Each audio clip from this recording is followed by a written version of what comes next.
especially as we see rising inequalities which have kept a roof overhead dream from many individuals. Our second panel, ladies and gentlemen, will focus on the agenda for ensuring affordable housing.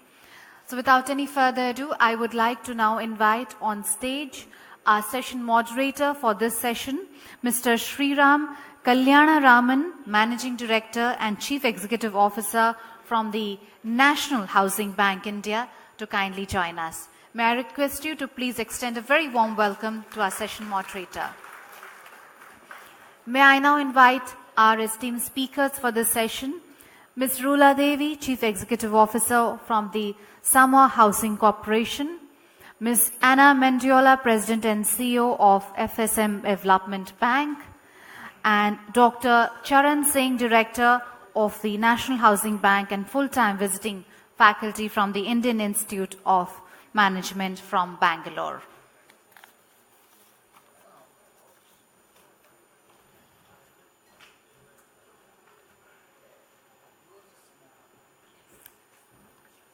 Ladies and gentlemen, please join me in giving them a very warm hand.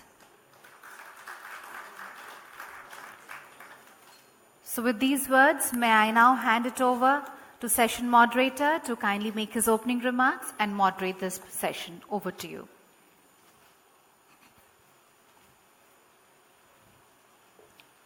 Good morning to all. I would give a brief introduction of my panelists today on the affordable housing. Then each one of us would make about a 2 to 3 minutes presentation to give you an idea, especially on the challenges we face on our respective fields. And then we will open the house for panel discussion. Today we have Mrs. Rula Levy with us. How do I call you, Rula? Okay, good. She's the Chief Executive Officer from Samoa Housing Corporation. This is an independent state in the Commonwealth of Nations, popularly called as Navigator Islands. They have a population of about approximately 200,000, but their per capita income is about $5,300. The GDP is about 876 million. They have two main islands, which is there. And she was telling me that their challenge is most of the people have a small roof over their head. But it is exactly probably what it is, a roof, just a roof. So the challenge for her and the government is that how do we make it into a livable house, a sustainable house. They also have this problem of cyclone, and last time around they were hit by Cyclone Gita, which is, I think they are still working to recover from the effects of it. We have Ms. Anna Mendola. I call you Anna, is that okay? Thank you. From Micronesia Development Bank. Micronesia is about 16 islands. And she probably had to travel literally 22 hours to reach here because of various stopovers. But what she has promised us is, if we are very nice to her, she said she could consider giving us a holiday in our islands. Okay, so I'm going to be extremely nice to her. They have a population of about only 100,000. Their per capita income is 3,000. But very interestingly, again the same problem, most of them have a roof, but it has to be enlarged. But very interestingly, like what the Indian government is doing on the housing subsidy, they have at various income levels about $4,000, $6,000 and $10,000 respectively on the subsidy. So she's again going to talk about what is the interest rates in our country, how the subsidy works, and what are the challenges we are facing. We have Dr. Charan Singh with us. For many of us here, it's the renowned name in macroeconomics and housing. He is the IIM professor, full-time professor in IIM Bangalore, which is the Indian Institute of Management. We have about 7 or 10 institutes of management which are renowned, which are probably leaders in what they teach. And Dr. Charan Singh teaches monetary policy and policy issues on economy. He was earlier working as a senior economist in International Monetary Fund, research director in RBI, and is a doctorate from University of South Wales. He is our director too in National Housing Bank, and we are fortunate to have his expertise in our board. Of course, you are very hard to please director, I should tell you. He is also in NABARD Financial Services, a member governing board of Policy Foundation in India, and in the Research Advisory Board of BIRD, which is a NABARD institution, member of Advisory Council for IMF on their housing.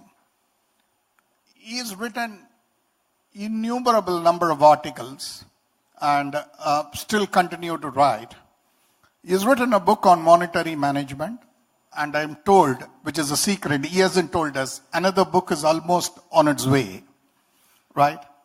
He has about 29 to 30 research papers to his name. And welcome Dr. Charan Singh, and we are happy to have you here in this panel. We'll start with you on your presentation.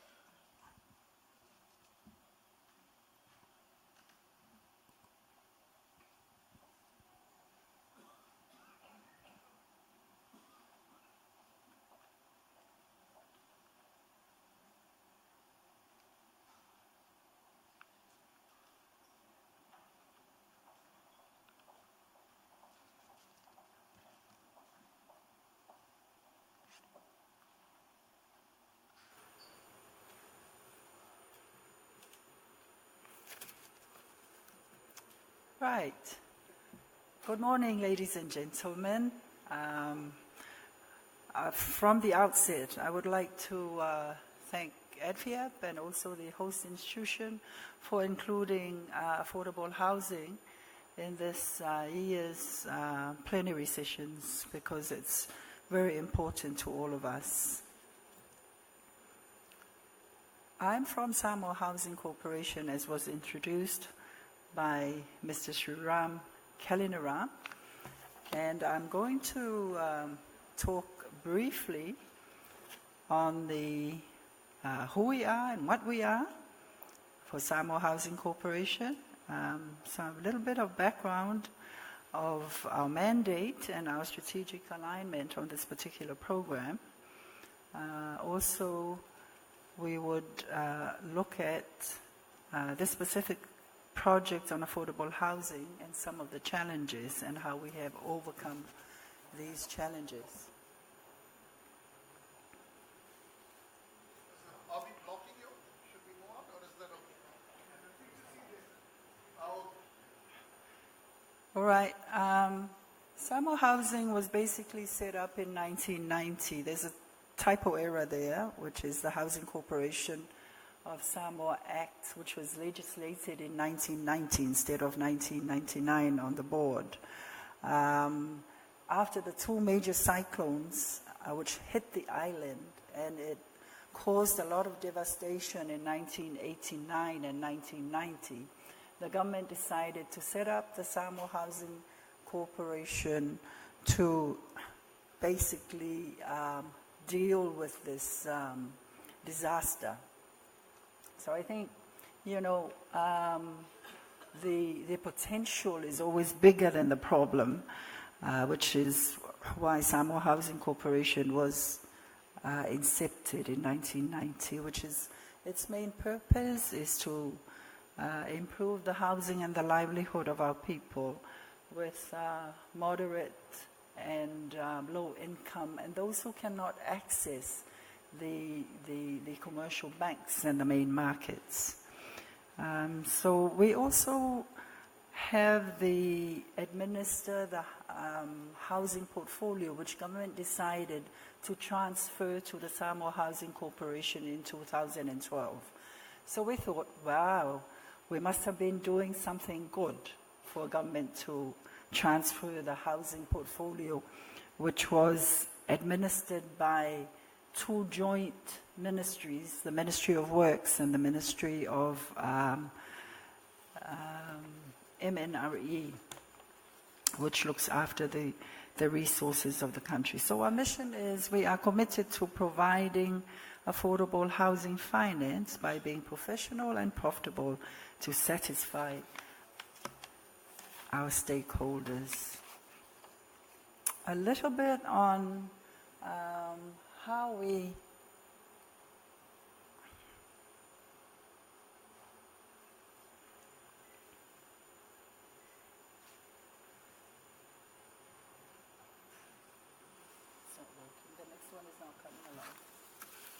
Can you just, yeah,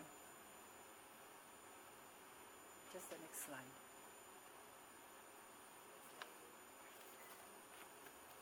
Okay, there we go. Thank you.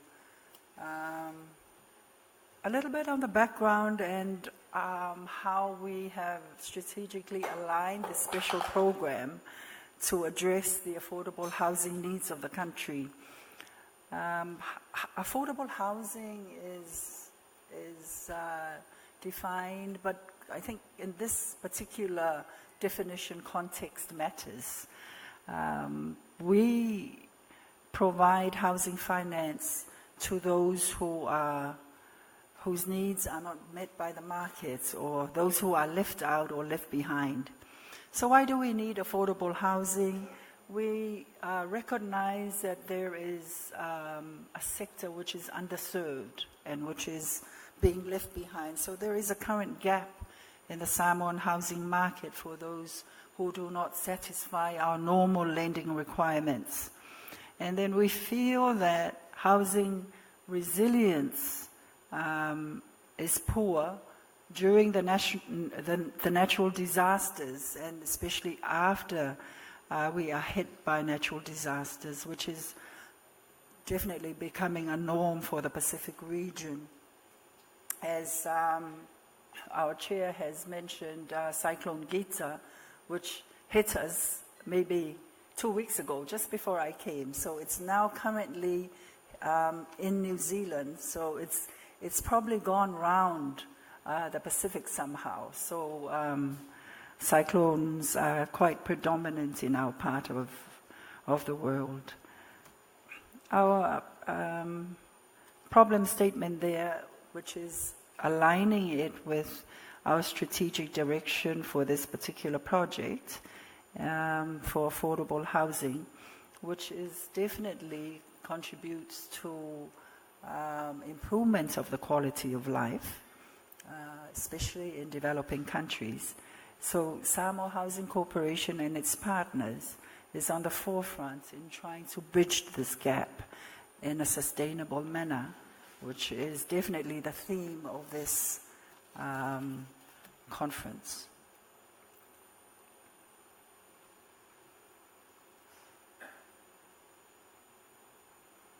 The HAS project, which is the Habitat for Humanity of New Zealand, A for the ADRA, which is the Adventist Relief Agency, and Samoa Housing, which is a partnership that we had formally established in September 2015 after signing a memorandum of understanding, which was basically to build resilient housing for those who do not meet the normal requirements. So the roles of each party is such that the Habitat for Humanity of New Zealand is responsible for the technical and the building code compliance, so that these houses are resilient to natural disasters.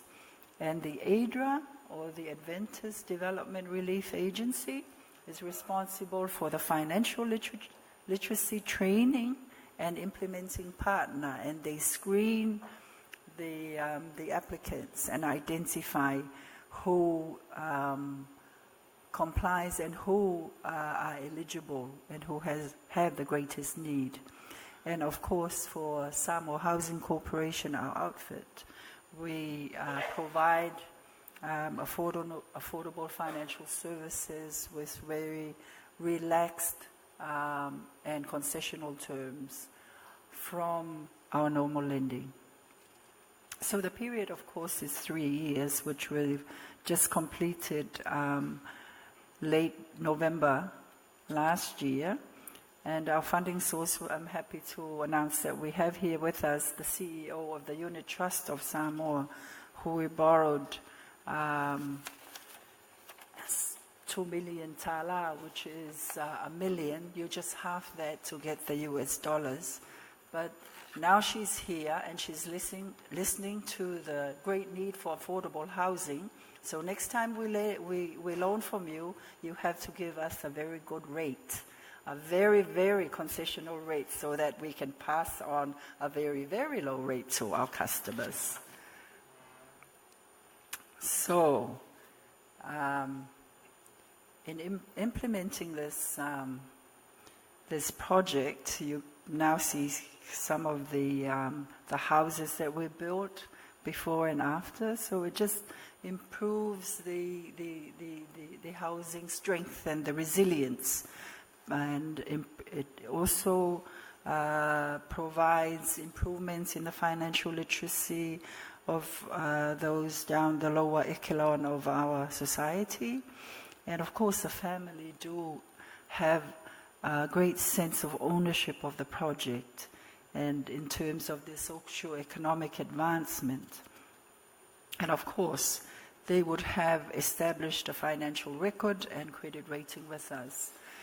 This project has become, of course, successful, but of course it has had its challenges. You see there some of the phases of this project, with phase 1, whereby we built 42 houses and so on and so forth. The program to date totals 290 houses, but of course we had those registered, which is just over 1,000. So it just indicates the need for this program to continue. Definitely, we did find that one of the basic challenges is for people to provide security, which is those people who have a secured income which guarantees their loans. Some of the challenges that you see there is that there are definitely some income inconsistencies within the target group. There is, of course, the higher risk of default, and these challenges have been experienced in our normal lending. So definitely there is no financial history, and of course there is no backstop because of the lack of security. And then we have the additional and high costs of processing. In overcoming these challenges, of course, we do offer the flexible lending conditions, and we are forever seeking for lower sources of costs of funding as well. And then, of course, we have the increase in financial literacy through our partnerships with civil societies and other partners that we have. But we are very excited about this program, and we continue to improve our own internal efficiency so that we reduce costs. As you have experienced in your own organizations, these community social obligation programs do not provide such a great, some of these programs we do provide at a loss, but of course we balance out our portfolio so that we can also provide higher returns from our other products. So, lessons learned, affordable housing, context matters. And of course, the precise approach will be different for each geography or place. And we have to forever finding ways to preserve and encourage our communities to participate. And then we also embrace everyone's right to affordable housing.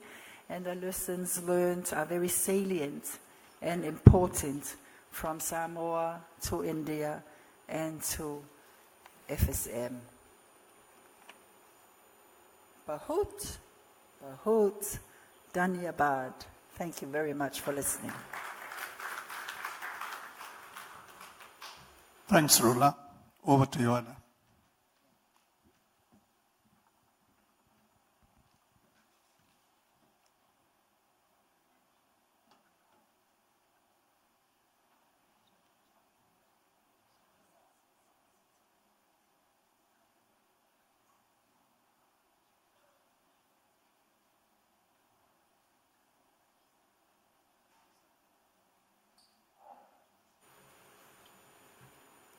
Good morning again. I guess I'll be very brief this time since I've already introduced my country and the bank itself. I will basically focus on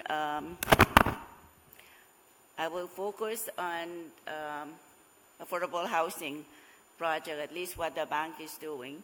In the government, housing is a state matter, so the 4 states all have housing authorities that provide very low interest rate home loans, ranging from 1% to 4%. And the commercial banks that operate in the country also provide home loans, but their interest rates are 15% to 18%. So we thought there is a cap. And so that's when the development bank entered the housing market, but we introduced it and used the Home Energy Loan Program, which is a program we copied from the Republic of Palau, our sister country on the east. And what we do is we provide loans to borrowers who comply with some energy guidelines that are specific to this program. And our lending in this area, the maximum is $100,000 and it could be as long as 20 years, and we're currently lending at 9% interest. And some of the energy efficiency measures that we require is that the color of the roof has to be light and the walls have to be light. The house have to have an east-west orientation to make sure that the sun doesn't provide too much heat. And then it also have porches and verandas, and we also require the eaves to be at a certain feet. These are just some of the energy efficiency measures that are required in order to be eligible. Energy efficiency appliances, insulation, ceiling fans, and also the windows have to be energy efficient, either fully opening sliding windows or awning windows. Those are the additional requirements of the energy efficiency. And in order to, if you build a home that meets all the energy efficiency, we do provide a subsidy, a grant subsidy, and I would take this opportunity to thank the government of Spain. They actually gave us the subsidy through the International Union for Conservation of Natural Resources, or IUCN for short. So how we work, we provide subsidy that applies directly to the principal of the loan, and if the borrower signed to be a model home where people can look at the house, then we would give them a $10,000 subsidy. And if they meet majority of the, or all of the energy efficiency requirement, but without signing the model home contract, then we give them a $6,000 subsidy. But if they partially meet especially homes that are just being renovated. They could only meet partially some of the energy efficiency requirement, so we would give them a subsidy of $4,000 US. And all of these are applied to reducing the principal of the loans. That's basically the program we're implementing for the bank to fill in the gap that we have in the country. Thank you. Thanks, Anna. Some of this, what they've done, reminds me of India's ancient construction techniques called Vastu Sastra, which was environment friendly, which was probably varied with the climate of various regions. Unfortunately, in the quest of development, we have left it far behind, and now coming back again to build sustainable or energy-friendly houses. Over to Dr. Charan Singh.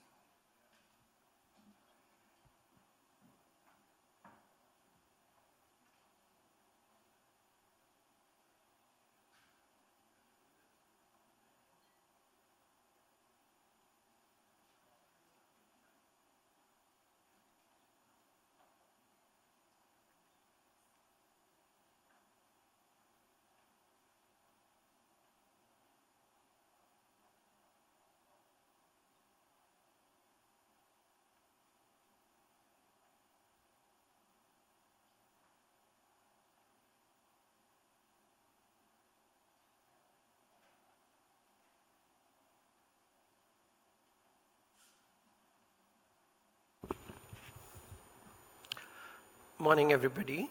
I must at the outset thank the organizers, for me most importantly Mr. Shriram, who made me a part of this engagement with all of you. And it's been a great experience since yesterday interacting with all of you, and even in my panel learning about the two countries. What I'm going to do is give you a bird's eye view as to what affordable housing we mean in our country. And you know this country is extremely large. And for us, the construction sector is nearly 8% of GDP. I'm aware in other countries it's much larger, but in our country it's still about 8% of GDP. And we know that housing is highly labor intensive in our country. It accounts for nearly 7% of total employment, and the sector is the fourth largest employment generation sector in our country. Very important for us, because on an average, we add 1 million people in our workforce every month. We add 15 million people in the workforce every year, and this is what is going to go on for the next 10 years. So therefore, this sector is extremely important for us. It has a multiplier effect to a great extent. If we put in 1, we get an advantage of 3. If we put in 1 rupee, we get an advantage of 3. So you can imagine what this sector means for us as far as GDP is concerned. We have also found that in our country, the housing sector links with nearly 269 ancillary industries directly and indirectly. So if something happens to the housing, those industries suffer simultaneously.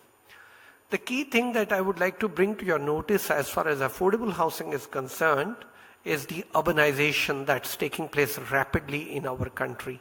Today, we have nearly 400 million people in the urban area, and by about 2050, we will have double that number in the urban area. So 814 million people will be in the urban area by 2050. The urbanization is growing far more rapidly than the growth of the population, and that's a cause of concern for us. So there have been studies which have been done in our country, and we are running short by about 19 million houses. And 90% of these 19 million houses are in the economically weaker section and low income section. So that is why it becomes very important that we do dwell upon the affordable housing. Now, of course, when we talk about affordable housing the way we talk today, it started pretty recently. But if you look at the country's history, right after its partition in 1947, we had to provide houses to the people who had come and these were the people who had been displaced from their houses in Bengal and in Punjab. So the government swung into action, gave them affordable houses. By 1957, we had started another scheme that village construction financing was provided. By 1970, we started thinking in terms of assisting construction houses, which was then given over to, this was at the central level, the federal level, which was given in 1974 to the states. The famous India affordable housing scheme called the Indira Awas Yojana started in 1985, and now, of course, we have the Prime Minister's plans for both urban and rural areas. So there is a history of affordable housing in our country, starting from the partition in 1947, but the modern thing that we are talking of now has a brief history of about a decade or a little more. What do we mean by affordable housing? We have spoken about it in terms of the area that it covers. So we say it has to have a 300 square feet if it is the economically weaker section, 500 square feet if it is for the low income group. Now, how do we decide this low income group and how we decide the economically weaker section? So we have the per capita income concept also there, and if it is not, we have the monthly concept as well as the annual concept, as you can see on the screen. Now, what are the salient features that we have about our affordable housing?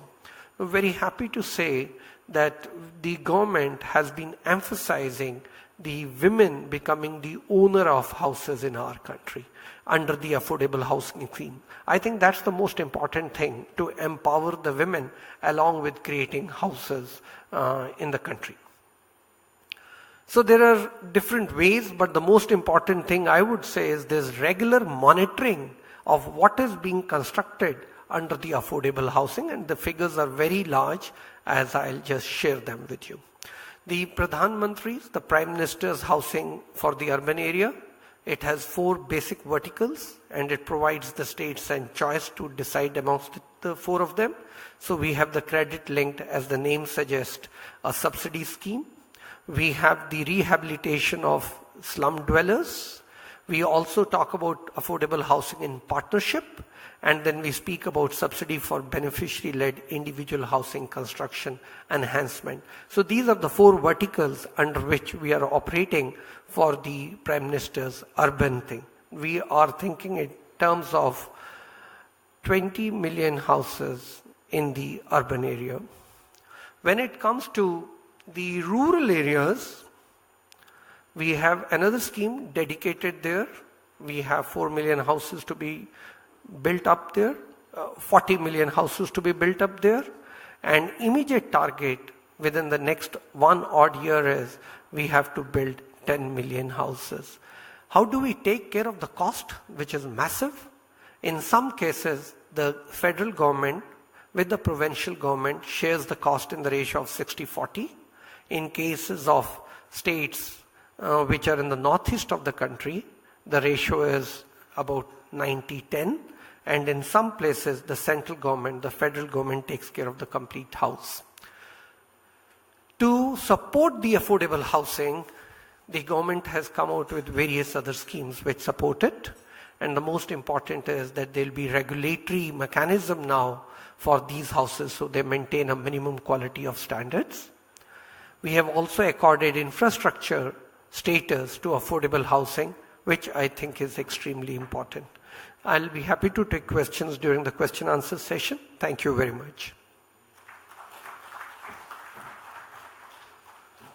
Thank you, Charan Singh ji.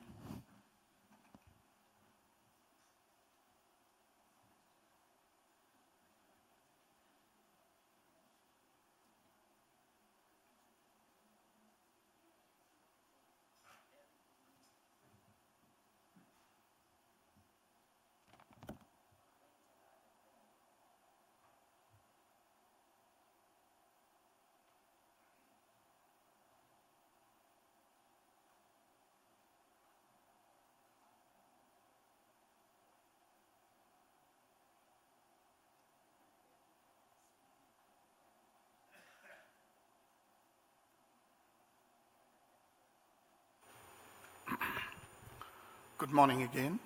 I'm going to make it very short because Dr. Charan Singh has covered most of the contours of the Indian policies and also traced the history of housing development in this country. See, just to give some key statistics here, our urban population is expected to reach 583 million in 2030. That's nearly 42% of our population is expected to move to urban areas. Current urban shortage is estimated as per latest demand survey in the urban area to about 10 million and in rural area almost twice that amount. India has jumps the 30 spots to top 100 on ease of doing business. Real GDP growth is at 6.5% and is expected to run at 7.2%. As Dr. Charan Singh covered, every additional rupee spent on housing adds 1.54 to our GDP. What are the four approaches or the four affordable housing challenges? Probably not only in India, but everywhere. Securing land, which is a very big issue in a highly populated country like ours, or securing land at the right places. Reducing the cost of construction, because the affordable houses has to be really affordable. And reducing the financing, lowering the finance cost and reducing the operational cost in construction as well as in financing. So I'm going to briefly say what are the techniques which we are working on all this and how does it work. Broadly put, our housing could be put in 3 A's as we call it: availability, affordability, and accessibility. And of course, we need to think of sustainability because the core theme is how do we make it sustainable, both from a country's long-term point of view and also from an environment point of view. So what the government did is it took some measures in last year which made some of the time limit, the tax concessions where affordable housing was given 3 years, they extended to 5 years.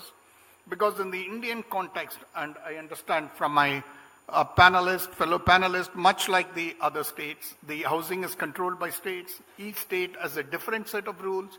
So once you acquire a land, it takes a little more time, probably about 12 to 15 months for you to start the construction. There were private-public models announced, but they were tweaked 3 months ago to have 8 variations so that the public sector and private people could join together. The government has a land, a private builder could come in to build it, so the availability of land gets increased and the affordability also gets taken because the government need not invest their funds on the construction.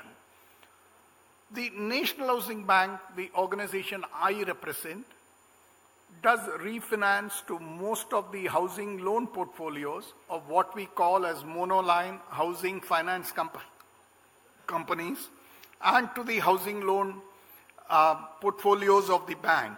So till date, we would have done about $3.1 billion of refinance to the housing sector.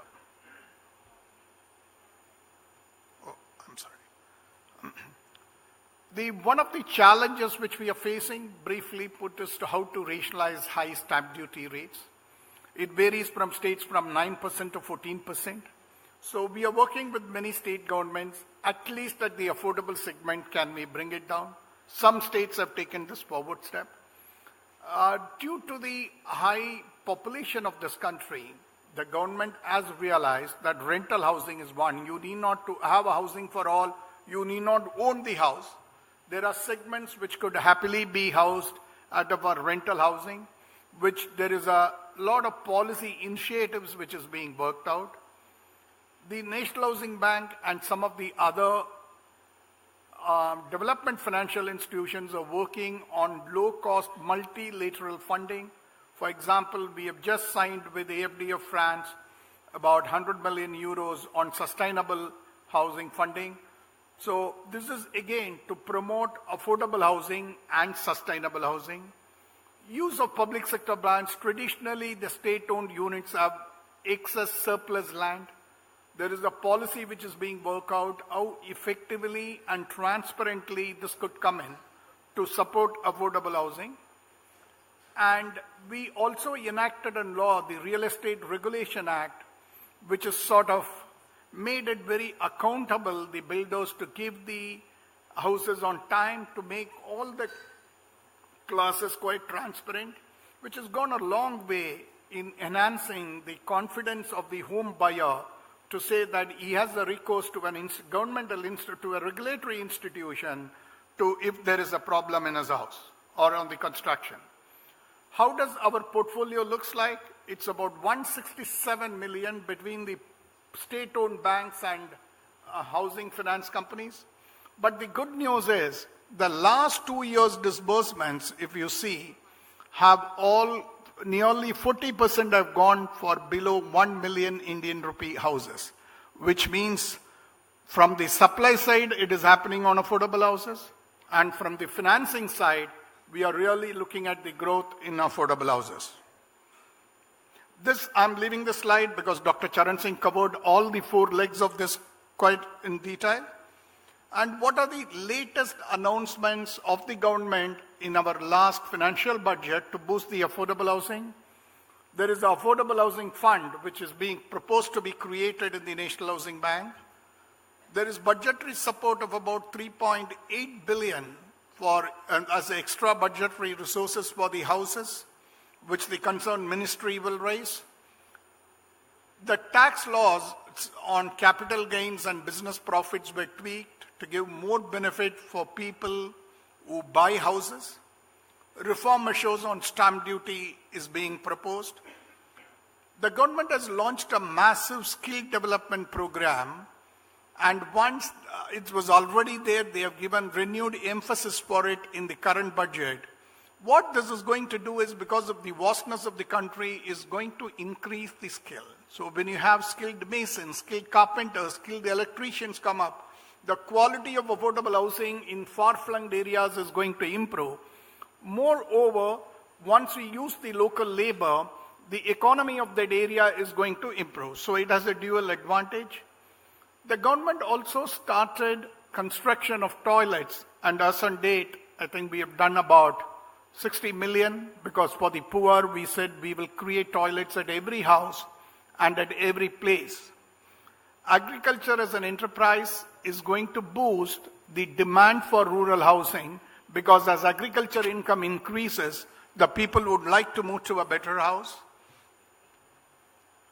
Our subsidy, again, for the interest of time, I'm just saying at various income levels, the government has first time announced a subsidy. For last 2 years, it's been running. And this is an upfront subsidy, which is a major change from the earlier schemes. So it ranges between $4,000 to $3,500, depending on what level of income you are in. And the only condition being you have to be a first-time owner of the house. If you are buying a second house, you are not eligible. Shortly put, in terms of the affordable housing, there is a lot of work going on. At last, I think about 3.7 million houses, projects have been sanctioned by the Housing Ministry.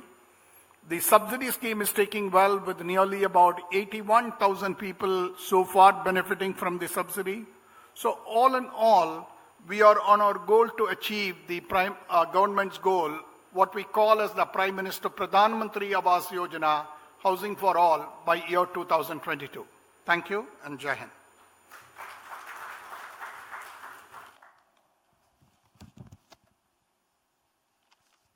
So let me start the panel with you. Now, normally we say affordable housing has different meanings and contours in various countries. How is your government addressing the gap, and what are the key policy level steps taken by the government? As I've explained in my presentation, we have to be innovative with our own programs at the the Samoa Housing Corporation. The government, after the natural disasters, would assign or delegate this role to us so that we can assist with rebuilding at concessional levels. The last time that we had some partnerships with the central bank who provided a credit line so that we can on-lend for people to rebuild. But this innovative program that that I was talking about is in line with partnerships with basically it's a simple formula of private PPP, so that the civil concerned would have a role to play. Do you want to take that, Anna? Should I repeat the question? No, it's okay. I think I remember. Thank you. Actually, the way the government have dealt with this affordable housing issue is by creating all these housing authorities and financing them. And they also created a guarantee scheme with the U.S. Department of Rural Development, where they provided loans to low-income families with the government guarantee. And the reason they're doing this is similar to Samoa, is because of typhoon. Like most people have local huts, but those are not resistant to climate change. So the focus that the government have is ensuring that all families have climate resilient homes.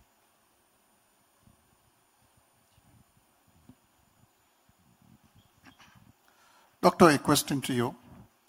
The government of India has accorded top priority for housing and put it on a growth trajectory with recent union budgetary announcements, affirming the thrust on affordable housing. Still, there are some voices saying, this is not enough, we need more. What's your take on this? So, my own understanding is that the government is correct in putting the affordable housing on the fast growth trajectory. The reason is very clear, as I mentioned in my presentation. There's a linkage with nearly 270 odd industries. So if affordable housing does well, it creates lots of job opportunities. It also gives impetus to GDP growth.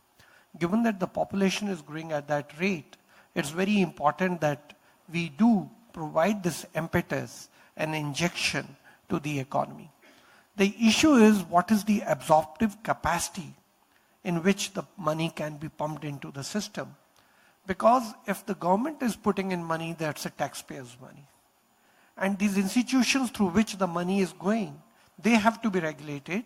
The people who are doing the construction, one has to make sure that they are regulated. Now that we have a regulatory agency in place, we can probably do it faster. But until now, I think the pace at which the government was doing, the attempt is very good. They have recently even announced in the recent budget, they want to promote it. But this is really a demand and supply story. The supply has to match the demand. Demand may be large, but keeping in mind, as you said in your presentation, the sustainability, it's not only the sustainability of the environment, it's also the sustainability of the institutions that are in the process. So keeping that balance is important. I think that's what the government is doing. Thank you.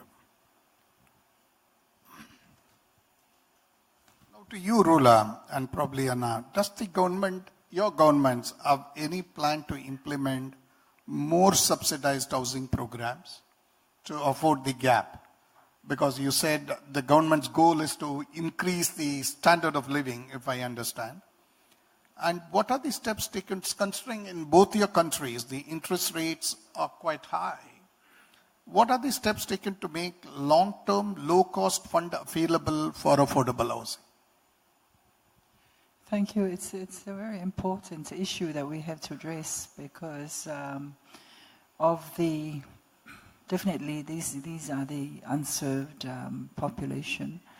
And the government does provide we like I said, we have to be innovative in our ways, although the mandate is already there in our legislature.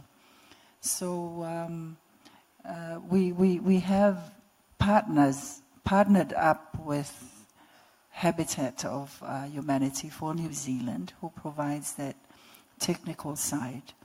And then with ADRA, which is the Adventist group that are responsible for answering to disasters, they come in with their literacy training and also the screening of our people.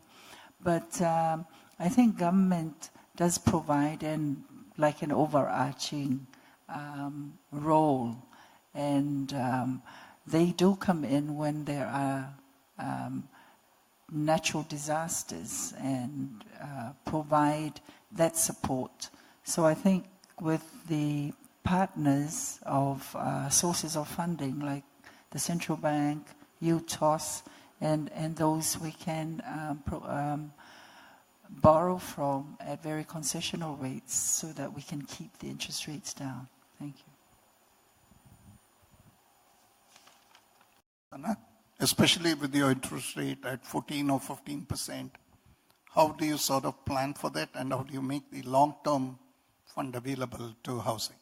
Yeah, well, providing the long-term funding, it's always a challenge, especially for the government, because what they could do is continue to allocate taxpayers' money to the housing authorities and make sure that the housing authorities can collect the money so it can be sustainable and have funds available for relending to other people who would need it. Because at this stage, the level of delinquency, especially for the government-run housing authorities, is quite high.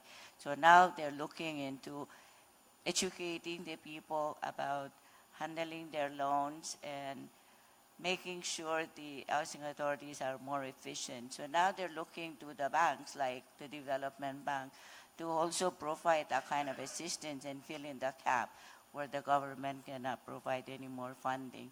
And the only way we do it is by seeking donor partners from the international community that provide either subsidies or soft loans that we borrow and relend to the homeowners. Thank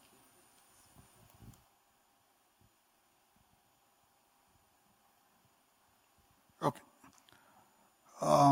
To Dr. Singh, how can we address the gaps, especially in the Indian context, such as titling issues, access to long-term funds, especially at the lower end, the smaller companies, and addressing the informal segment, and to complete the whole housing cycle in India? The second part of it is, what research priorities are needed to address these challenges? I think these are real challenges which you have flagged, and in a country which is the size of ours, with nearly 1.3 billion population. And I always say this country, in that sense, is segmented into different categories. There's a high-end and there's a high-end group, there's a middle-income group, there's the economically weaker section. But if you look from the other angle, just 10% of the economy is in the formal sector, and 90% of the economy is in informal sector. Given that 30% of the country is below the poverty line, this is a real challenge. How do we fill in that gap? So I think that is where the need for a public-private partnership is very, very important. And the government has already initiated it. At various places in affordable housing, the government has invited the private sector participation. Some initiatives have already been made. Simultaneously, land records are being now updated. Many states have already started updating the land records. Also, the attempt is being made now by the Prime Minister, where he is suggesting the low-income group, he wants to double the farm income. So affordability at that extent is also going to increase. I think the most important thing that has been done by the government is ensuring that bank accounts are linked, so people get identified. There's also a social security number, sort of the American social security number, which is also being introduced in the country. And the taxation system is getting modernized, the way the finance minister mentioned yesterday, which is a landmark thing. So with that, formal sector will increase. And this challenge which we have will probably then be addressed, not directly, but to some extent indirectly. Thank you. In the interest of time, I've got one question. I'm going to read it out. Limited housing development in Asia Pacific is evidenced by the low ratio of housing compared to GDP, low housing loans as a share of total credit. If housing market is left to the market alone, banks usually almost... Do you want to, whoever has written this question, do you want to just ask us? Who has written this question? Because I'm not able to get the flow of this. Okay, I think essentially the flow of this is what DFIDs could do to increase the credit flow to housing. Would you want to have the one sentence on that? I think I've addressed it in my presentation, so if there is any other doubts or questions, then you are free to ask. Maybe during afternoon or morning tea? I don't quite understand the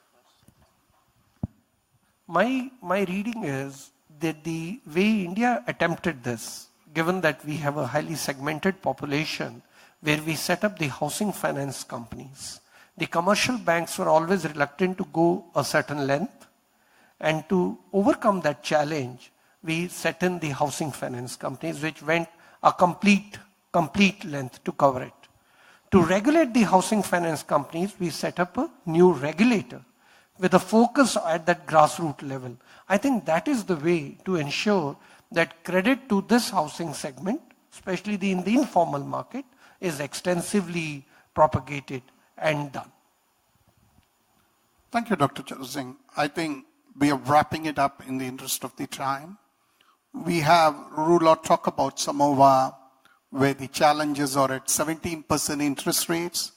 People have bare huts as their head, and they are trying to build up with the advanced challenge of cyclones hitting them.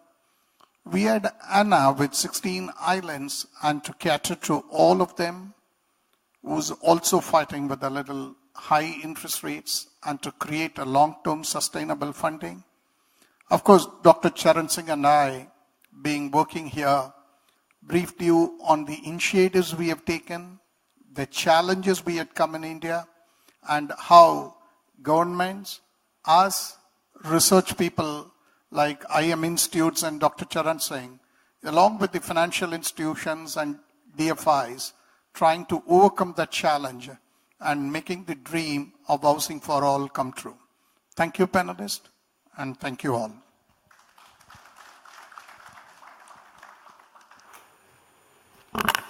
Thank you, session moderator, and thank you to our speakers. If I may please request you to kindly remain with us. Housing is a basic necessity and the right of every human being, and it is indeed heartening to see the noble initiatives by the participating organizations in providing affordable housing. And we hope to see a future not too far where housing is no longer a dream for many. With these words, we will conclude the session, but before we do so, I would like to now request our organizers to present the ADFIAP plaques to our speakers, starting with